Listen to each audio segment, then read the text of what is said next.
bakuran. Mataas na pader pinapaligiran at nakapilang mga mamahaling sasakyan.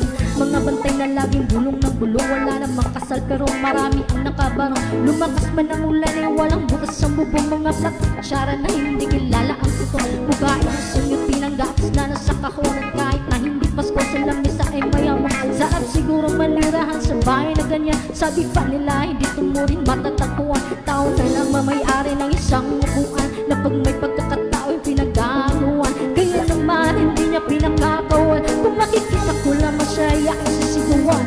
Buwan na nagkaupo, subukan niyo namang tumayo. At baka matanaw, at baka matanaw ninyo ang tunay na kalagayan ko. Mawalang galang ako sa taong nakaupo. Alam ibang pantakal lang migas na minay puno. Dining na bahay na pinatapit-tapit gero sa gabi. Ang sobrang init na tumutunaw ng yan. Na di kayang bilhin o pangilagay sa inumin. Pinakulong tubig sa lumang takaw rin uling-uling. Gamit na panggatong na inanak lamang sa estero na nagsisilbing kusina sa umbagay yamin ba. Huwag aking inay na may kayaman ang isang kalder na nagagamit ng pag-ang aking ama at sumel. Pero kulang na kulang pa rin, kulang na tuyot asin. Ang 50 pesos sa maghapit pagkakasyahin.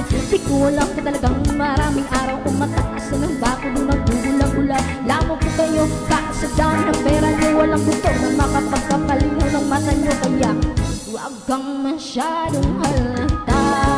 Bato